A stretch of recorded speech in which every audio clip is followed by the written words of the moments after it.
On this Monday night, from a strike to striking a deal, the agreement WestJet and its cabin crew have landed on. Everyone in the bargaining room, whether it was on the company side or the bargaining committee side, understood the assignment. Destruction and devastation in British Columbia. Our entire neighborhood is gone. As out-of-control flames surround an American city. All of our memories are gone. My dad just died, and all of his stuff was still in there too. Crying foul, the pressure on FIFA's president to quit, and how he might be trying to save his job. Plus, thank you, next. Don't comment on my body, do not reply. The scrutiny sending music superstar Ariana Grande away from public life. Global National with Donna Friesen. Reporting tonight, Sarah McDonald. Good evening. Thanks for joining us. It's an anxious and unsettled evening for thousands of British Columbians impacted by wildfire tonight. The long weekend brought little respite to crews, with multiple fires igniting over the past few days. In the Okanagan, we're getting a look at the devastation leveled by the Bradley Creek fire. Homes, docks, everything reduced to ash off a stretch of Okanagan Lake just northwest of the city of Vernon. This is southwest of Spallancheen. More than 130 fires are burning across the province tonight, more than 50 of those still classified as out of control. As we already know, a number of properties have been destroyed in the Okanagan. And southeast, near the BC-Alberta border, the Waite Creek fire north of Cranbrook has forced the evacuation of nearly 1,000 homes. Extreme winds and lightning only complicating efforts to contain those flames over the weekend. Today, some welcome reinforcement from Mexico arrived in the province, and crews will be taking all the help they can get in the days to come, with hot, dry conditions forecast to continue. Heather Yourex-West is in Cranbrook, BC for us tonight. Heather, all eyes are on those evacuation zones and the wind. Sarah, what's known as BC Day here in British Columbia has been anything but relaxing for the thousands of people across this province dealing with the aftermath of what happened on Saturday, something BC Wildfire is calling a dynamic weather event. In the Okanagan, there was little time to escape. We drove up to my parents' house, and if my husband and I weren't there, my parents wouldn't have made it because the fire was already at the house. While Katie Laverman and her parents were able to get to safety, both their homes were lost when 80-kilometer-per-hour winds whipped flames from the Bradley Creek fire their way. Our entire neighborhood is gone. Everybody's devastated, and realizing you're homeless after 40 years is it's really tough. Through the Saturday period, we received over 2,200 lightning strikes, which started just over 20 new wildfire starts. Of those, there was some pretty intense rates of spread. The weather event led to evacuations in the East Kootenays as well, with winds knocking out power to 18,000 people in places like Invermere and Radium Hot Springs, stranding tourists with every gas station shut down. All the gas stations were loaded with people, absolutely. And they had nowhere else to go. They literally set up and they slept there. BC Hydro says power was restored in the East Kootenays by Monday morning, but power lines damaged in the Okanagan by the Bradley Creek blaze will take more time. We have completed an initial damage assessment, and we do know that there are more than 150 pieces of electrical infrastructure that have been damaged at this time. People in and around BC's forests are now being asked to be on the lookout for new fires, with more hot, dry and windy weather in the forecast. Officials say even small ignitions from Saturday's lightning event could easily grow. Sarah? Heather Yourex-West in Cranbrook, BC. Thanks, Heather.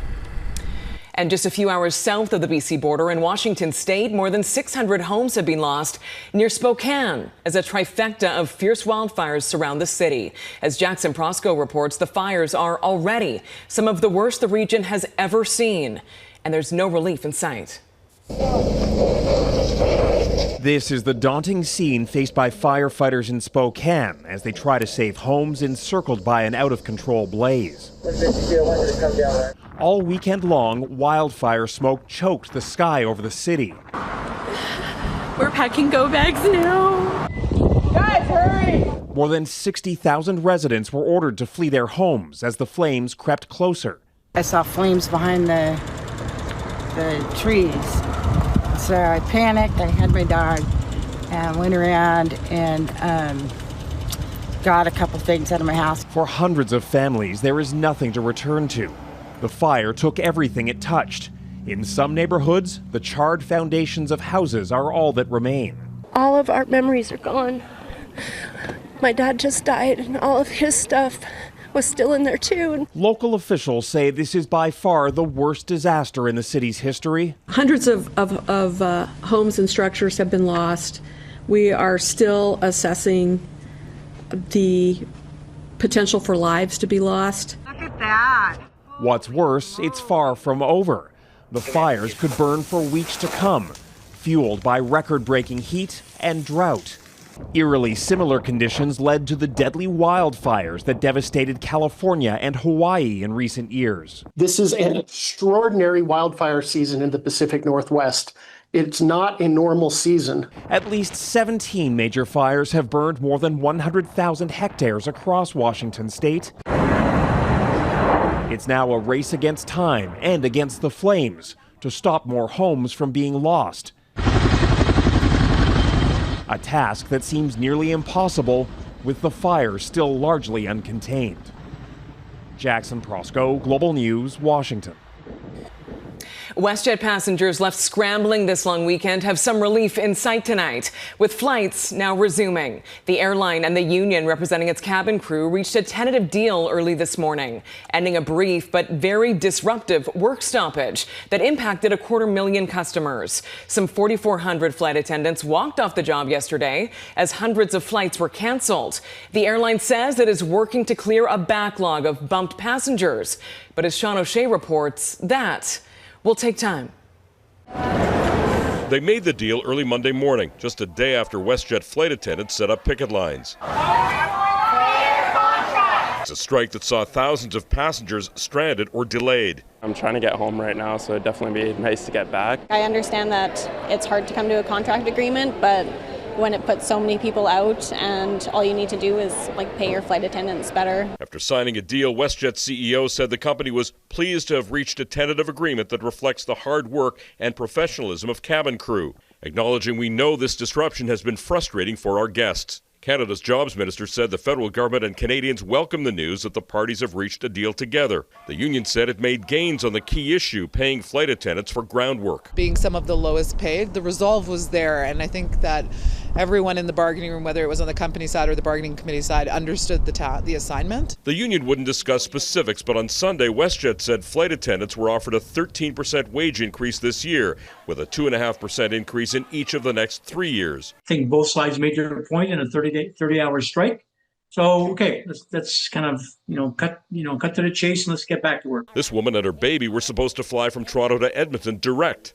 From here to Waterloo, Calgary, Edmonton, 8 hours layover in each. It sucks, but we're here. We're trying to make the best of it. We're getting to our vacation eventually, hopefully. A sentiment from passengers stuck across the country at the mercy of an airline trying to put its schedule back together. The timing is terrible. It's just a disappointment that you have an airline like this. Commercial aviation is an essential service in Canada, and we don't have too many options. People get eaved off for a week or so, but guess what? The next trip, we're back on. Some flights were back by afternoon, and most of the schedule should be restored by midweek after a short but expensive strike for the airline and an inconvenient one for travelers. Sarah. Seán O'Shea at Toronto Pearson Airport. Thanks, Sean. 2 people have now died from Cyclospora in Michigan, marking the first deaths in the United States since that country's outbreak began. Medical records show both individuals had underlying health conditions that may have been exacerbated by dehydration. Cyclospora is a gastrointestinal illness that's generally not life-threatening. So far, infections have been reported in 9 states. The outbreak is being linked to iceberg lettuce from Taylor Farms facilities in Mexico. But investigators are still looking for other potential sources.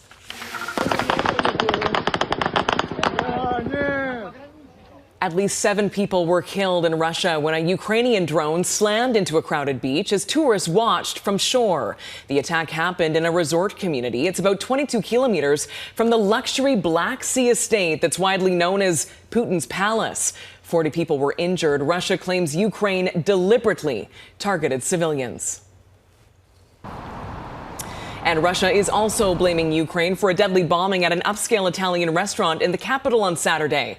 At least 5 people were killed when a woman detonated a homemade bomb after being denied access to a heavily guarded private event. A security guard among those killed grew suspicious when she approached with a box described as a gift.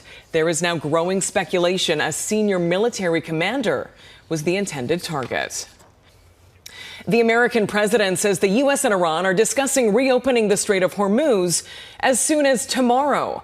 That's despite Iran saying the two countries aren't talking and have no plans to negotiate. Donald Trump claims he called off a huge wave of strikes after several Middle Eastern allies urged diplomacy. Redmond Shannon on the fluctuating state of play. On the streets of Tehran, there is a sense of déjà vu about statements made by the US president, at least among those willing to speak on camera. I am pessimistic because it is not even Trump's first time, second time or third time. He has repeated the same pattern before, says this man. Overnight, Donald Trump claimed the US and Iran were going back to peace talks Monday following the recent spate of strikes between both sides that broke apart their ceasefire. It begins tomorrow afternoon. But just a few hours later, Iran's government said that was untrue. A foreign ministry spokesperson said Iran currently has no negotiations with the US, nor are any planned. Trump's now familiar negotiation pendulum then swung back toward rage in a long social media post. He also blasted Iran's claim it was negotiating with Oman to establish a secure temporary shipping route through the Strait of Hormuz, and he later doubled down on the topic of talks. For some reason, when they're talking, they don't like saying that they're talking. So I say, wait, we're in talks. Adding another familiar ingredient to his strategy, a threat. I want to give them every last chance before decapitation. Along with a surprising note of optimism about how quickly he thinks oil shipments out of the Gulf could return to normal. We're talking about the strait, the opening of the strait, having it open literally by tomorrow. Earlier Monday, Trump suggested the price of gas is the fault of oil companies, telling them to get your consumer retail oil prices down now. A gallon of gas in the US is still much more expensive than it was before the war, and the midterm elections there are now exactly 3 months away. Sarah? Redmond Shannon in London. Thanks. And critics want to give FIFA's embattled president the boot. Coming up, the growing calls for Gianni Infantino to resign. International pressure is mounting on FIFA's embattled president to resign after his controversial plan to sell a stake in the World Cup to private investors collapsed in spectacular fashion. Gianni Infantino now finds himself in a precarious position as some countries that had previously endorsed him for re-election next year are now backtracking. And as Touria Izri reports, Infantino may now be turning to the White House to keep himself in play. To many in the world of soccer, the FIFA boss overplayed his hand. All of a sudden, Gianni Infantino's continuation as the president of FIFA is very much in jeopardy. While he backed down on his plan to sell stakes in the World Cup to private investors, the damage is already done. The European soccer body, UEFA, is threatening FIFA with legal action, while the English and Welsh football associations are pulling their support for Infantino. This is kind of the straw that's broken the camel's back for the quote-unquote football family. To have FIFA, the supposed custodian of the game, sell it off behind everyone's backs unilaterally has caused an outrage. Had it gone through, one of the investors would have been a group run by the brother of Donald Trump's son-in-law, Jared Kushner. So we can show this is a unique trophy. Infantino's ties to the U.S. president were already under scrutiny after a phone call from Trump apparently led to the reversal of a red card penalty for the U.S. at the World Cup. According to the New York Post, Infantino is trying to call in his own favor. The outlet is reporting he wants the Trump administration to help keep him in office and has sought private talks amid growing pressure to resign. The State Department says it has no plans for discussions. I'm not sure it's the best tactic to get football federations back on side, but we shall see. He's certainly on very thin ice at the moment. There's already talk about potential challengers for FIFA's top job, including the CONCACAF president and British Columbia businessman Victor Montagliani, who helped bring the World Cup to Canada. We're sort of in a pick-a-side moment right now inside of the FIFA circle. The next weeks of Gianni Infantino's tenure will be pivotal. It's a major reversal from a week ago when Infantino's re-election in March looked like a sure thing. Touria Izri, Global News, Montreal. Canada's peat problem had the underground culprits stubbornly smoldering and compounding the climate crisis. After a slow start, wildfire season is heating up dangerously fast. And as with every extreme fire season, we see the impact in our changing climate. Now, new research out of Ontario shows that most greenhouse gas emissions from wildfires in Canada come from a surprising source, one that's still smoldering long after the flames are out. Jeff Semple explains. Canada's wildfire season in 2023 was the worst on record. More than 15 million hectares burned, an area larger than England. And we now have a clearer picture of the consequences for climate change. This number is very, very large and very significant. Researchers found the wildfires in 2023 produced more than 2 billion tons of greenhouse gas emissions. That's 3 times the emissions produced by all other sectors in Canada combined. And as it turns out, 3/4 of those wildfire emissions came not from burning living trees or vegetation, but from below ground. When we think fire, wildfires, we always think as forest fire, and the trees are burning as emissions and pollutions are coming from the tree burning. But surprisingly, what we found was the carbon emissions came from the soil, peat, and the ground materials. Canada is home to 1/4 of the world's peatland, largely concentrated in Ontario and Quebec. These boggy wetlands are made up of partly decomposed plants. They contain a lot of carbon, stored underground for decades or even centuries. And when they catch fire, they burn slowly and deeply.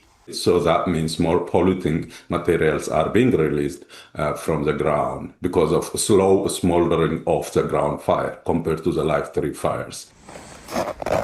The fires can continue smoldering underground for months, even through the winter, producing so-called zombie fires that reignite in the spring. As a result of our vast peatland, Canada's wildfires are thought to produce more greenhouse gas emissions than fires in other countries. We're going to put a big tariff on Canada because of the smoke. And despite what the U.S. president claims, it also means preventing fires isn't as simple as better forest management. The most effective way to deal with these forest fires in the long term is to reduce greenhouse gas emissions from other sectors and try to reduce global warming. Because as long as global warming is getting worse, the fires will also continue to get worse. Jeff Semple, Global News, Toronto.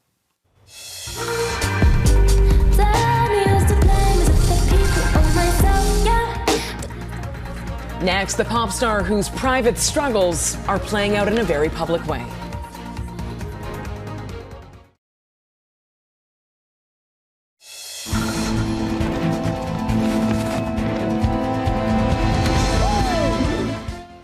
An amazing weekend for the amazing Spider-Man. His new film, Brand New Day, garnered the biggest ever North American box office debut at a whopping $360 million US. That revenue, a large portion of nearly $1 billion, raked in over just a few days overall in the world's second largest opening weekend ever. It leads a stunning comeback for North American cinemas this year, on track to surpass the $10 billion mark for the first time since 2019, after struggling with a 1-2 punch of the pandemic and the rise of streaming services. Well, not many people on this planet can relate to the level of superstardom achieved by Ariana Grande, but millions of Canadians might be able to relate to the scrutiny she's facing surrounding her health. The pop star, whose persona is larger than life, is facing intense public concern surrounding what some perceive to be her increasingly tiny frame. And as Felicia Perillo explains, it's become the impetus for the singer to step back and out of the spotlight. After 3 sold-out concerts in Montreal, the buzz around Ariana Grande has shifted from performance to appearance. The release of the singer's new music video, Pedal, has sparked another wave of online discussion, with some expressing concern over the singer's body image. In a statement, her representatives told People magazine over the weekend the 33-year-old is healthy, but is stepping away from public life because of the relentless public scrutiny surrounding her physique. Grande has also withdrawn from an upcoming stage musical in London. When you get insulted or when you get a bad review, that stays with you longer and harder than 1,000 great reviews that you've been receiving about your latest tour or album. And that's causing, the publicists and managers and record labels and people that are around them to try to protect the artists as much as they possibly can. Guys. For organizations like Anorexia and Bulimia Quebec, the conversation extends far beyond one celebrity. They say when body image dominates headlines, it can affect people already struggling with eating disorders or negative body image. We can assume many things, and this is not good for the person who's maybe